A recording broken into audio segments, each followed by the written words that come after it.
자, 이제 유럽 땅으로 건너가서 서양 문명의 원류, 뿌리라고 할 수 있는 고대 그리스와 로마 시대 때 정원 문화를 알아보도록 하겠습니다. 지중해 일대 위성 사진입니다. 가운데 코발트빛 푸른색이 바로 지중해인데요. 지중해는 문자 그대로 육지로 둘러싸여져 있는 바다입니다.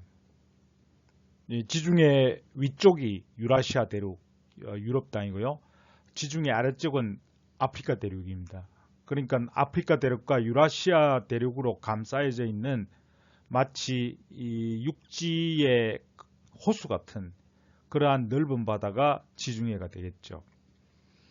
그래서 지중해 이 아래쪽에 누른 빛깔의 색깔들은 아프리카 북부지대에 분포하고 있는 넓은 사막들이죠. 리비아 사막이니 사하라 사막 같은 그런 사막들로 뒤덮여져 있고 이 사막의 오른쪽 끝, 즉 동쪽 끝으로 가면 부채꼴 모양의 초록색이 보입니다. 저기가 지난 편에 말씀드렸던 고대 이집트 문명의 발상지인 나일강 하류 삼각주 델타 지역이 되겠죠. 여기서 그대로 북쪽으로 직진해 올라가시면 지중해 바다를 건너서 큰 땅이 하나 보입니다. 저기가 오늘날 터키 땅인데 이 터키는 마치 근육형 우람한 남자의 팔뚝이 지중해를 향해서 쭉 뻗어 있는 것 같은 그러한 느낌을 주고 있죠. 거기서 또 살짝 서쪽으로 이동을 하시면 해안선이 굴곡이 심한 리아스식 해안으로 만들어져 있는 저 땅이 바로 발칸반도고요. 그리스는 바로 이 발칸반도에 위치하고 있죠. 거기서 다시 살짝 서쪽으로 가시면 지중해를 향해서 마치 롱부츠, 긴 장화를 내던진 것 같은 그러한 느낌을 주는 저 반도가 하나 보이는데 저기가 바로 이탈리아 반도죠. 물론 그 중심에 로마가 있고요. 거기서 다시 서쪽으로 쭉 진행을 해 보시면 다시 반도가 하나 보이는데 저기가 스페인과 포르투갈이 위치해 있는 이베리아 반도가 되겠습니다. 그리고 이탈리아 북부지방에 마치 흰개미떼가 모여 있는 것처럼 보이는 하얀 점들이 박혀 있는데 저기가 어딜까요? 알프스 산맥입니다. 알프스 산에 만년설이 드러나 있는 것이죠. 알프스에서 살짝 남서쪽으로 내려오시면 저기도 흐릿하지만 이 흰 점들이 박혀 있는 걸 볼 수 있습니다. 저기는 피레네 산맥으로서 저 피레네 산맥은 프랑스 땅과 스페인 땅의 경계가 되어 있습니다. 그런데 우리가 여기서 이 지중해 일대가 우리나라 땅하고는 위치가 어떤 관계가 있는지 한번 살펴보도록 하겠습니다. 이 그림을 보시면 한반도가 가운데 있고 한반도의 그 중심에 서울이 있죠. 우리나라 한반도는 최남단이 제주도 남쪽 마라도죠. 거기가 북위 33도에 해당된다고 하고 우리나라의 북쪽 끝은 한경북도 온성군입니다. 러시아국 국경을 이루고 있는 지역인데 거기가 북위 43도죠.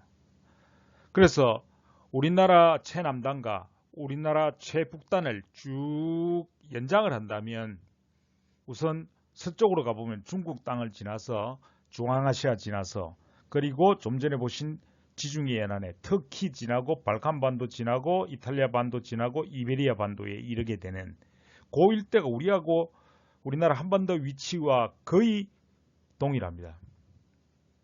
또 동쪽으로 가면 즉 이제 오른쪽으로 가게 되면 일본 건너서 태평양 바다 지나가게 되고 태평양을 지나가면 북아메리카 대륙에 닿게 되죠.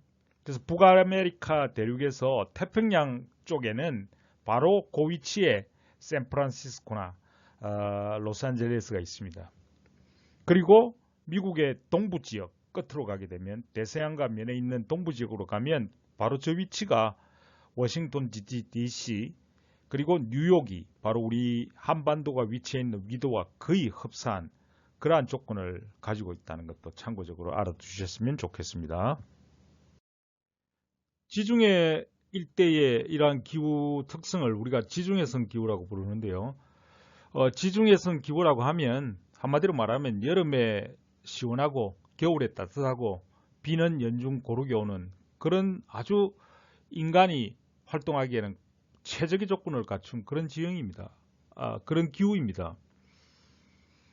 또 우리나라 가을 하늘도 전 세계에 자랑할 만큼 아름답기로 소문이 나 있지만 지중해 하늘 정말 푸르고 아름답습니다. 그리고 지중해 바다색 코발트빛 푸른 바다 everyday sunny day 정말 낙원과 같은 곳이라고 말할 수밖에 없습니다.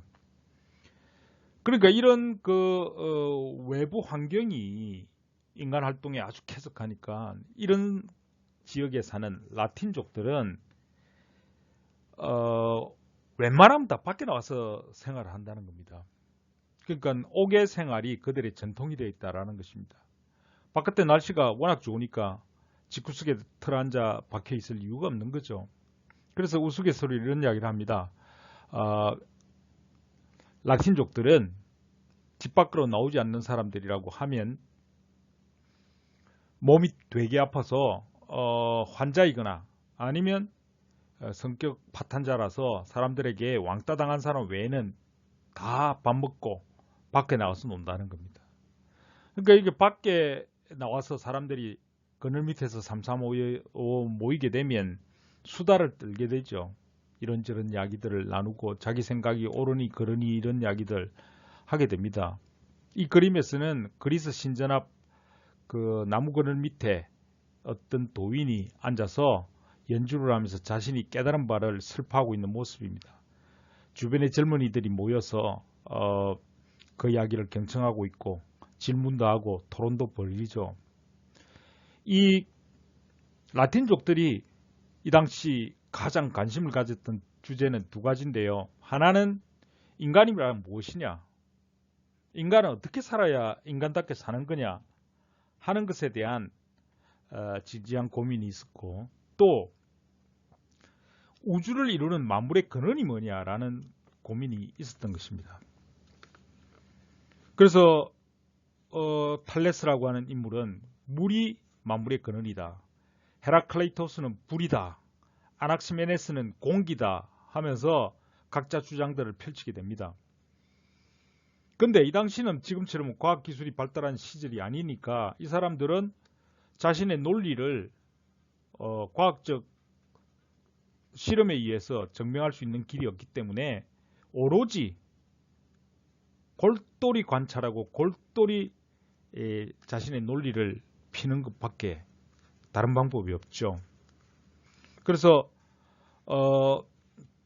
탈레스가 물이 만물의 근원이다 라고 설파를 했는데 누가 훅 들어와서 생각지도 못한 질문을 던지게 됐습니다. 근데 그 답변을 말끔하게 해내지 못하면 점점점 자신의 주장이 세력을 잃게 되겠죠. 그러면 그 논리를 다시 극복하기 위해서 밤새 고민해가면서 논리를 세우게 되고 소위 말해서 말빨을 키운달까요. 그 논리를 세울 수밖에 없는 것이고 그래서 다음날 등장을 해가지고 열심히 설파를 하게 되면 점점점 자기 주장이 먹혀 들어가면 그 주장은 지지 세력을 얻고서 살아남는 것이고 자신의 주장이 남한테 먹혀 들어가지 않을 때 그건 하는 수 없이 그 주장은 철회될 수밖에 없는 것이죠. 그러니까 이 많은 세월 동안에 그 많은 사람들이 이 토크 배틀을 통해서 찾아내는 이러한 사상들이 인류 문명의 발전, 역사 발전의 원동력이 되었다라는 것입니다.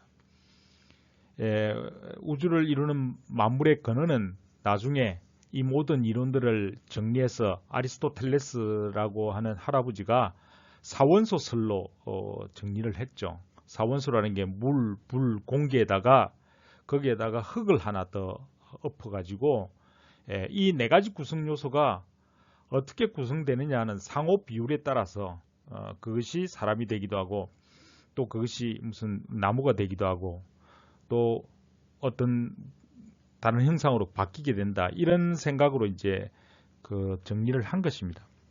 근데 이 사람들은 그러한 이론들을 뭘로서 증명했겠습니까? 그 당시는 과학적 장비가 없기 때문에 오로지 자신이 보고 듣고 냄새 맡고 만지고 맛보는 거, 이 실제로 경험한 것을 통해서 실증할 수 있는 그러한 방법밖에 없었던 것이죠. 그러니까 이 당시 사람들의 이러한 방식을 우리가 인본주의적 전통이라고 부르는 것입니다. 모든 것을 사람을 중심으로 해서 생각한다라는 것이죠. 그러니까 예를 들자면 이제 지구가 둥그냐 평평한가라고 그리스 사람들한테 물어본다면 그 사람들은 100% 지구는 평평하다고 할 수밖에 없습니다. 왜냐하면 인공위성이 없으니 지구 밖을 나가서 지구의 모습을 볼 수가 없지 않습니까? 자신이 볼 때는 저 대지가 멀리 펼쳐져 있고 그 끝에는 벼랑이 있고 낭떠러지가 있고 지구는 네모나타라고 생각할 수밖에 없는 것이죠. 또 반대로 유리가 있다 칩시다. 유리의 표면이 거친가 매끄러운가 이렇게 물어보면 매끄럽다고 여길 수밖에 없는 것입니다. 현미경이 없으니까 그 표면을 확대해서 볼 수가 없지 않습니까? 그러나 현미경으로 보았다면 유리 표면도 매끄러운 건 아닙니다. 우둘투둘한 것이죠. 그러나 그런 것들은 다 소용없다고 본 것이죠. 사람이 실증할 수 없는 것은 가치 없다라고 봤기 때문이죠. 또 인간이 어떻게 살아야 되는가, 무엇이 인간다움인가에 관한 고민도 결국은 오랜 세월 동안 토크 배틀을 통해서 서서히 인간이 살아있는 동안 또 앞으로 살아가는 동안에 인간이 추구해야 되는 지고지순한 가치 이런 것들을 찾아내게 됩니다. 그 이념적 가치가 바로 자유, 평등, 박애 같은 그러한 만고불변의 진리가 아니겠습니까? 부시 대통령이 일으킨 그 걸프 전쟁 직후에 나온 영화였죠. 그래서 이 영화를 보고 처음에는 저는 굉장한 혹평을 가했습니다. 이 영화는 서구 문명의 우월성을 강조하는 할리우드 영화다. 즉 스파르타로 대표되는 서구 문명이 페르시아로 대표되는 중동 아랍 문명을 여지없이 끝까지 지향해서 물리치는 그러한 내용을 보여주는 영화 아니냐. 어떻게 스파르타 군사는 배에 왕자 새겨져 있고 무술이 출중하고 쭉쭉빵빵한 백전불태의 용사들이고 또 페르시아 군대는 백만 군대라고 하지만 모두 생긴 것이 괴물처럼 생겼고 지구상에서 볼 수 없는 뭐 좀비나 어마어마한 마귀 같은 모습을 하고 있고 그것도 결국은 힘으로 밀어붙이다가 이들에게 쩔쩔매는 그런 모습을 보이는 거 아니냐 이런 생각을 했었죠. 근데 나중에 이제 제가 그리스에 관한 책들을 몇 권 보면서 제 생각이 틀렸다는 걸 깨달았습니다. 이 스파르타의 300 결사대가 끝까지 저항한 것은 그들의 자존심, 권력이 행사하는 부당한 압력 이런 것에 굴복하지 않았다는 것이거든요. 그것이 바로 그들의 강인한 정신력이고 그리스인의 자유와 독립 또 끝까지 그 자유와 독립을 지키기 위해서 결사항전하고 장렬하게 전사하는 그러한 모습들 그게 어디서 왔냐 이거죠. 그건 이 영화에 이런 내용이 나오죠. 크세르크세스 대왕이 나는 위대한 왕이다. 짐은 관대하니라 하면서 내가 위대한 왕이라는 것만 인정해 준다면, 그리고 나를 뭐 형님으로 모시고 너희들끼리 조용히 산다고 한다면 내가 굳이 그리스를 침공하지 않겠다. 오히려 그리스의 여러 도시 국가들끼리 서로 분쟁하고 반목하고 싸우는 것, 그런 거 내가 다 중재해 줄 수 있다. 그러니 내가 위대하다는 것만 인정해 주면 물러나겠다. 그런 제안을 합니다. 그때 스파르타의 왕이 뭐라고 합니까? 레오니다스 왕은 웃기는 소리 하지 마라. 내가 아니라는데 네가 맞다고 우기면 내가 받아들여야 돼? 이런 거죠. 나는 나다 이거죠. 나의 자유의지가 아닌 그 어떠한 부당한 권력도 부당한 힘도 나를 지배할 수는 없다. 누구든지 부당한 권력이나 폭력으로 나의 영혼을 지배한다면 난 죽을 때까지 끝까지 저항한다. 이런 메시지가 여기 담겨 있는 거죠. 그래서 거기에 저는 감복했습니다. 그러니까 이런 것들이 오랜 동안 그리스 사람들이 이 광장에 모여서 그들의 그 인간이 어떻게 살아야 하는 것에 대한 토론을 벌이면서 그들이 찾아놓은 가치, 자유, 평등, 박애라든가 민주주의라든가 페어플레이 정신이라든가 뭐 이런 것들 있죠. 오늘날 우리가 옳다고 믿는 자유, 진리, 정의 같은 것, 이런 것들을 수호하기 위해서 끝까지 목숨을 걸고 싸운다는 그러한 정신을 보여준 것이죠. 바로 그런 점이 아주 훌륭한 점이고, 또 그러한 점을 토대로 해서 볼 때 인류 역사의 발전, 문명의 발전이 그들이 생각해 놓은 이런 그 지고지순한 가치를 실천하는 것으로서 역사 발전이 이루어져 왔다. 저는 그런 생각을 합니다. 동아시아 삼국 가운데 이런 그리스 사람들의 정신적 가치를 실제로 실천한 나라가 어디 있습니까? 저는 대한민국밖에 없다고 생각합니다. 이승만 독재를 물리친 4.19 혁명, 그리고 박정희 유신 독재를 거꾸로 틀인 부마 민주항쟁, 그리고 전두환 노태우의 그 군부 독재에 저항했던 광주 미연주환 운동, 게다가 최근에는 촛불혁명을 통해서 부정한 대통령을 탄핵해서 그 자리에서 물러나기도 했었습니다. 이같이 부당한 권력에 부당한 압력, 부당한 힘의 행사를 결코 용납하지 못하는 것이 우리나라 대한민국 국민의 가장 큰 자랑이 아닌가 생각합니다. 중국이나 일본이나 북한은 그런 일을 해보지 못했죠. 그래서 국제사회에 나가면 국제사회 사람들이 대한민국 사람들을 결코 우습게 여길 수가 없는 거죠. 쟤들은 만만치 않다. 지도자가 잘못하면 언제건 들고 일어나서 지도자들을 내쫓기도 하는 강단 있는 사람들이다. 이런 것이죠.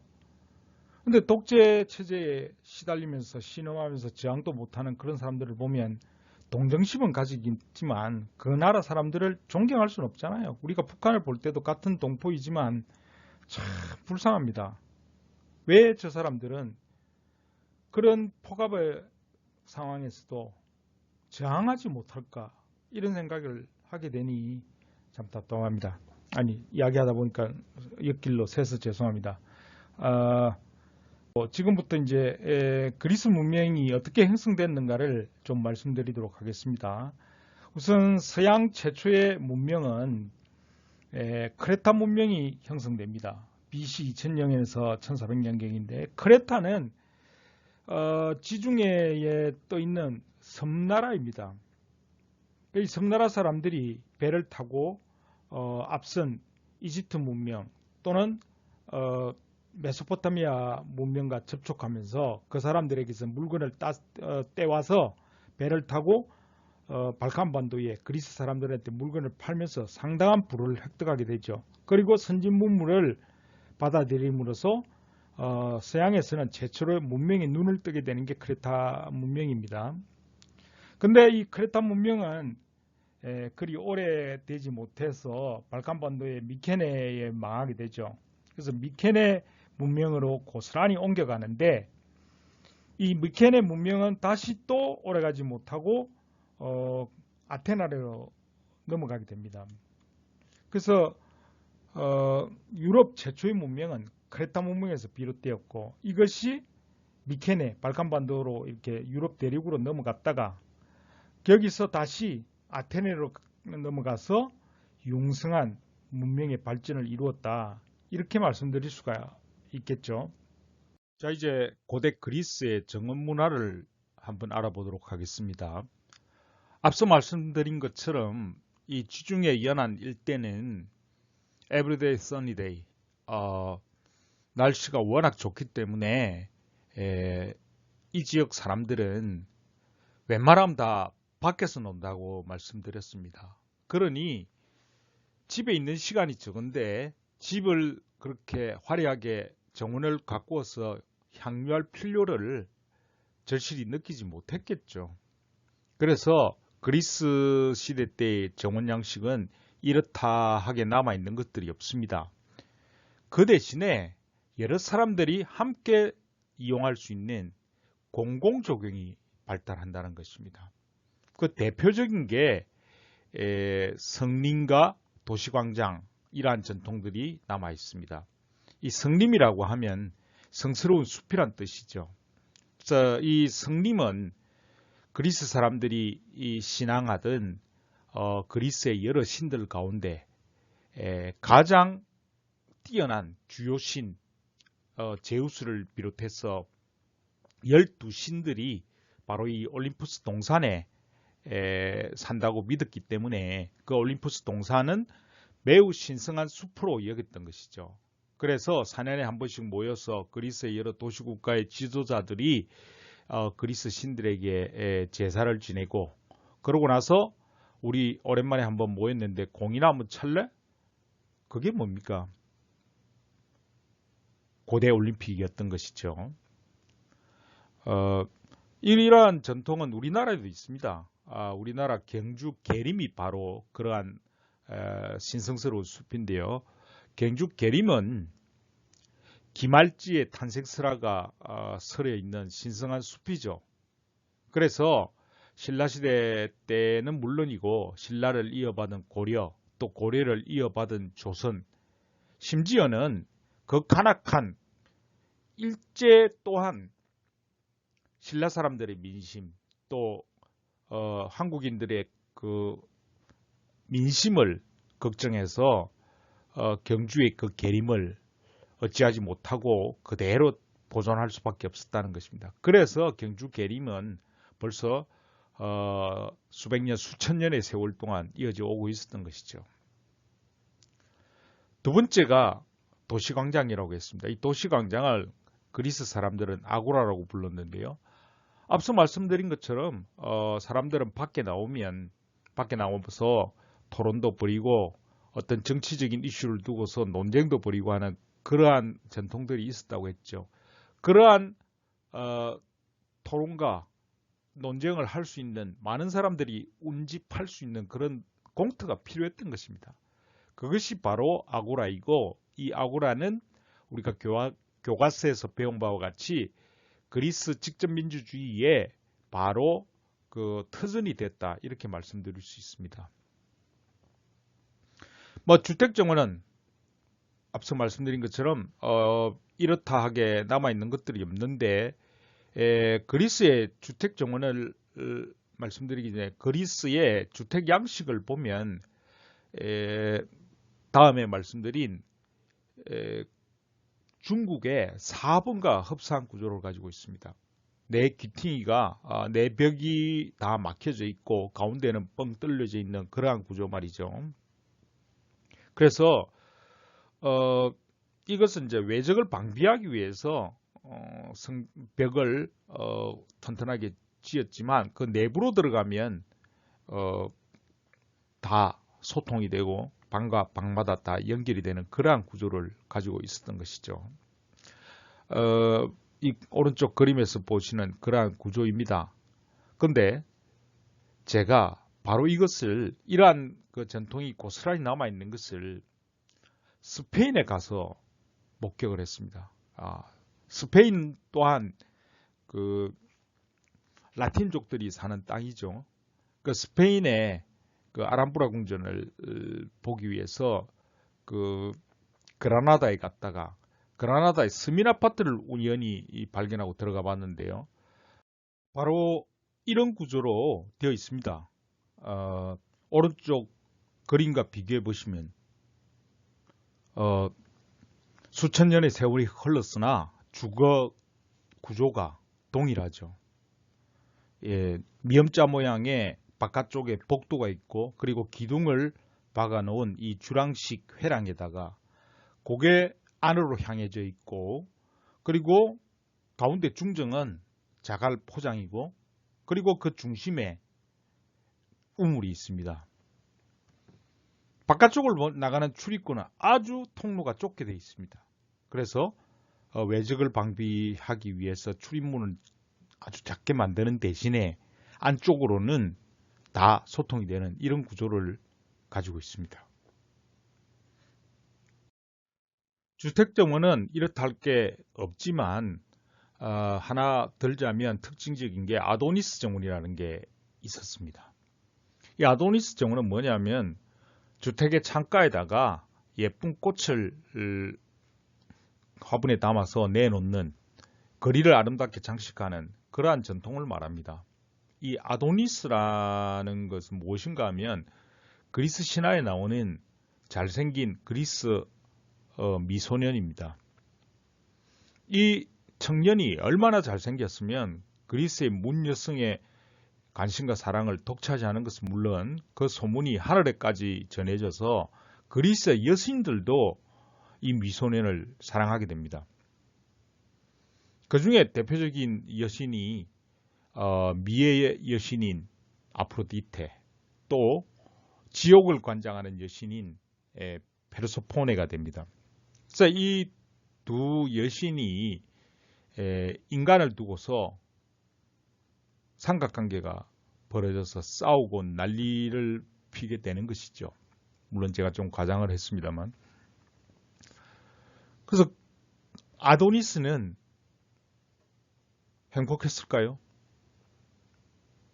아도니스도 고민에 빠지는 것이죠. 그리스의 문 여성들에게 사랑을 독차지하는 것도 부담스러운데 여신들까지 나를 사랑하니 이것 도대체 내가 어찌할 도리가 없구나. 고민 끝에 제우스를 찾아갑니다.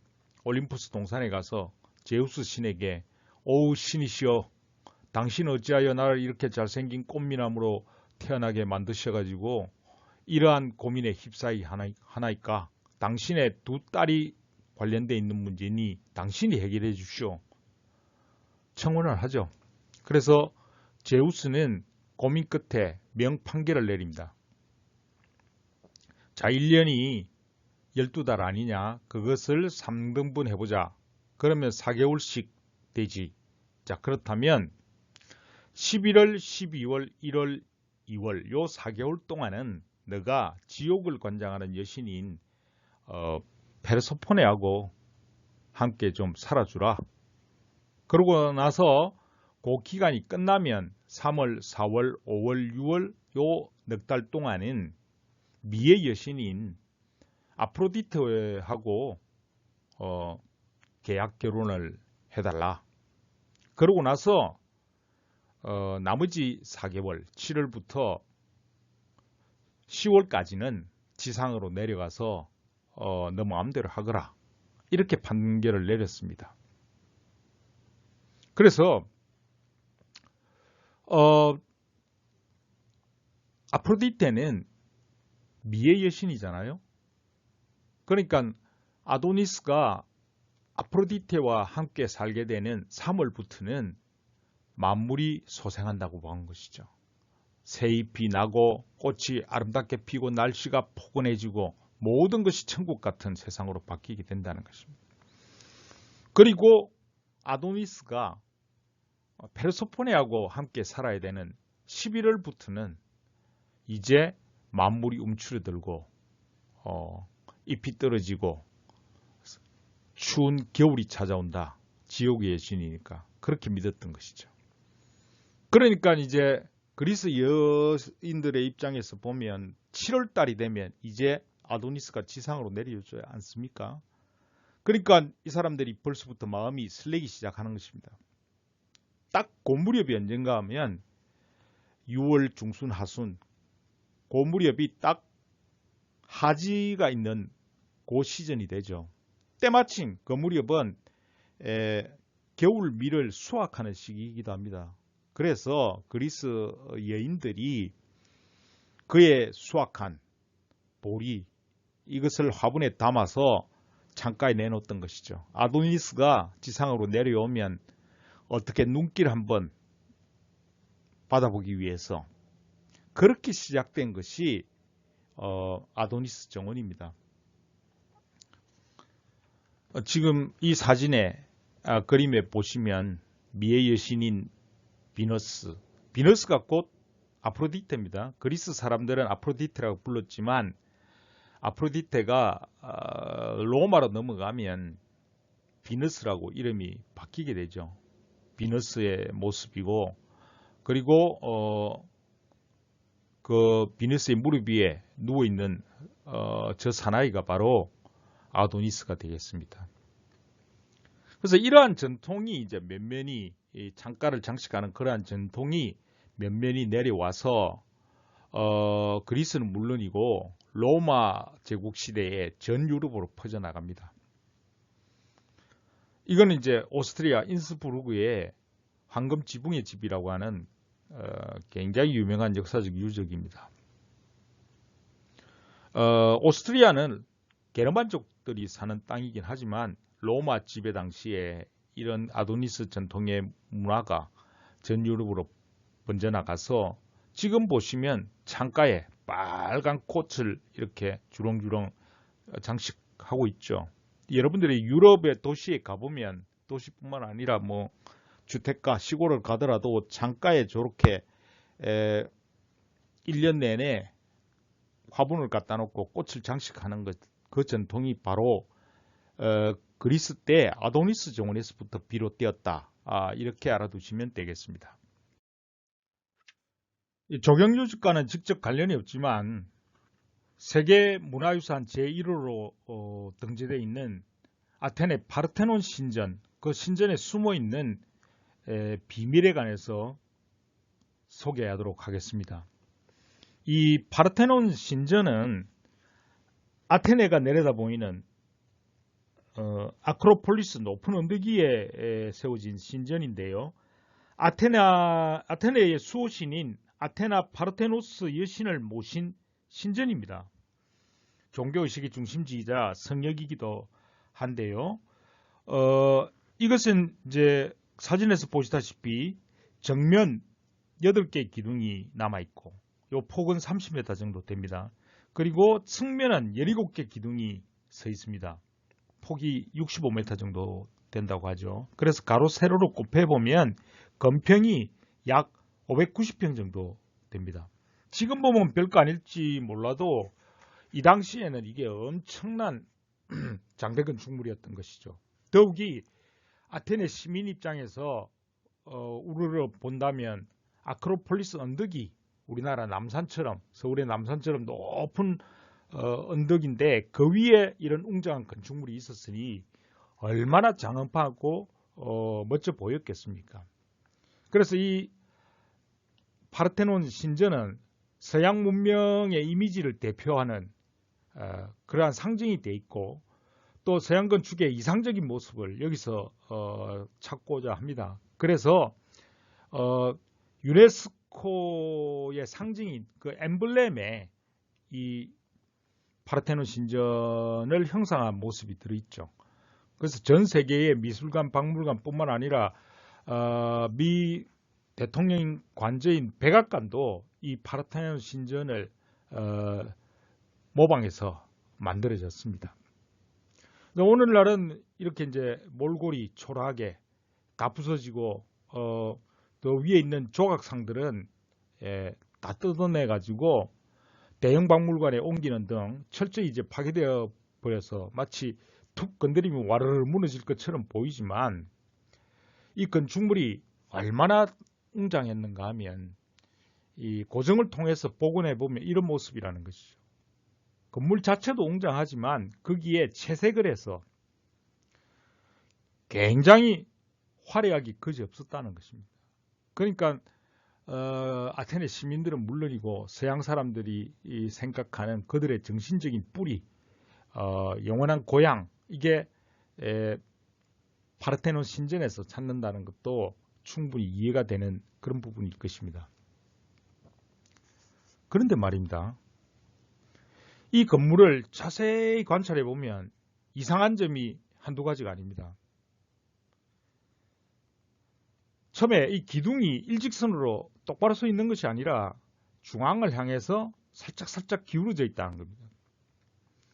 그리고 안쪽 기둥과 바깥쪽 기둥의 크기도 서로 다르답니다. 게다가 기둥이 이제 가운데가 볼록하게 튀어나와 있어 살찐 모습으로 보이죠. 그래서 이제 건축가들이 고민에 빠집니다. 완벽함을 추구했던 그리스 사람들이 어떻게 이런 거 하나 딱딱 못 맞춰서 건물의 기둥도 똑바로 못 세우고 또 이것도 기둥의 사이즈도 이렇게 다르냐, 왜 그랬을까? 그렇게 완벽함을 추구했고 인간의 이성을 존중했던 이런 사람들이 왜 이렇게 건축을 했을까? 그게 이제 최대 의문점이었던 것이죠. 그 신비를 풀어낸 사람이 바로 미국의 마일스 댐비라는 사람입니다. 이 사람이 이제 박사 논문을 쓰면서 파르테논 신전을 정밀하게 실측하고 그리고 파르테논 신전이 이렇게 지어진 그 비밀을 벗겨냈는데 요약하면 세 가지입니다. 첫째는 이 파사드의 보정. 이 파사드라고 하는 것은 건물의 전면, 얼굴을 이야기합니다. 그래서 원래 건축가가, 이 건축가는 이크노스라는 사람으로 알려져 있습니다. 이티노스, 이 사람은 원래는 이 건축물이 똑바로 정자세로 차렷자세로 서 있기를 바랬겠죠. 그런데 이 장대 건축물은 멀리서 바라보면 착시가 일어나서 가운데가 찌그러지는 것처럼 보인다는 거죠. 두 번째 그림입니다. 이건 뭐 우리가 일상생활에서도 충분히 이해될 수 있는 부분입니다. 대나무 같은 걸 갖다가 긴 대나무를 양쪽에서 들고 서 있으면 가운데가 휘잖아요. 그게 못마땅한 거죠. 그리스 사람들은 왜 내가 건축물을 똑바로 세워놨는데 왜 그렇게 보이냐. 그게 불만이었던 것이죠. 그래서 이거를 보정하는 방법은 뭐냐. 그럼 역으로 가자 이거예요. 그러니까 건물이 아래로 휘는 것을 감안해가지고 처음 지을 때부터 건물의 천장이 지붕이 위로 향해서 볼록하게 이렇게 짓는 거죠. 그렇게 되면 이제 착시가 일어나서 첫 번째 위에 첫 번째 그림처럼 똑바로 보이지 않겠냐 이런 생각을 했던 것이죠. 그리고 위에서 누르게 되면 건물의 기둥도 그 영향을 받아서 찌그러지는데 그걸 감안해서 안쪽으로 향해 모이게끔 바깥쪽으로 갈수록 살짝 각도가 중심을 향해서 누워지게 이렇게 설계했다는 것입니다. 두 번째는 도리아식 기둥의 온화함입니다. 이 기둥도 역시 착시가 일어나는 게 장대한 건축물을 수직으로 세워놓으면 이 착시에 의해서 가운데가 이렇게 움푹 파인 것처럼 보인다는 것입니다. 이 착시죠. 그래서 이것도 고대 그리스 사람들은 참을 수 없는 거죠. 내가 건물을 똑바로 기둥을 똑바로 사이즈 맞춰서 세워놨는데 이게 왜 가운데가 파여 보일까? 그러면 이것도 반대로 가는 겁니다. 가운데를 살짝 두툼하게 만들어 놓으면 착시가 일어나서 똑바로 직선으로 보일 것이다. 이렇게 생각한 거죠. 그리고 마지막이 열주의 명도 대비 효과입니다. 명도 대비 효과라는 건 뭐냐면 우리가 어두운 색을 배경으로 한 밝은 색, 또 반대로 밝은 색을 배경으로 한 어두운 색, 이렇게 되면 명도 대비해서 그 가운데 물체가 어떻게 보이는가 하면 어두운 배경의 밝은 색이 더 커져 보인다고요. 확산되는 느낌이 들기 때문에 커 보인다는 것이죠. 자, 그러면 이게 무슨 소리냐? 그리스 건축물들은 대리석으로 지어졌잖아요. 대리석이라고 하는 색깔이 뭡니까? 회색이라 이거예요. 회색은 흰색도 아니고 검은색도 아니에요. 그러면 건물의 바깥쪽 기둥은 이게 어떤 색으로 보이겠습니까? 밑에서 바라다 보면 하늘이 배경이 돼서 하늘이 밝은 색인데 대리석은 오히려 어두운 색으로 보인다는 것입니다. 그러면 바깥쪽 기둥은 실제보다도 작아 보인다는 것이죠. 반대로 신전의 안쪽 기둥은 어떻게 되겠습니까? 안쪽은 지금같이 조명을 둘 수 없는 그 형편에서는 안쪽은 햇빛이 깊이 들어가지 않기 때문에 굉장히 어두침침하게 됩니다. 어둡습니다. 근데 이 어두운 것을 배경으로 해서 회색은, 대리석 색깔은 오히려 밝은 색으로 보인다는 거죠, 이번에. 그러니까 어두운 색을 배경으로 한 이 밝은 색은 실제보다는 더 크게 보인다 이거예요. 그래서 가운데 기둥은 바깥쪽 기둥보다 사이즈를 좀 작게 했고, 또 바깥쪽 기둥 안쪽보다 좀 크게 해서 이런 착시를 보정하려고 했다라는 것을 마일즈 댄비라고 하는 그 사람이 밝혀낸 것입니다. 그래서 이러한 완벽성을 추구했던 그런 사람들이 바로 고대 그리스인들이었다. 상식적으로도 알아두셨으면 좋겠습니다.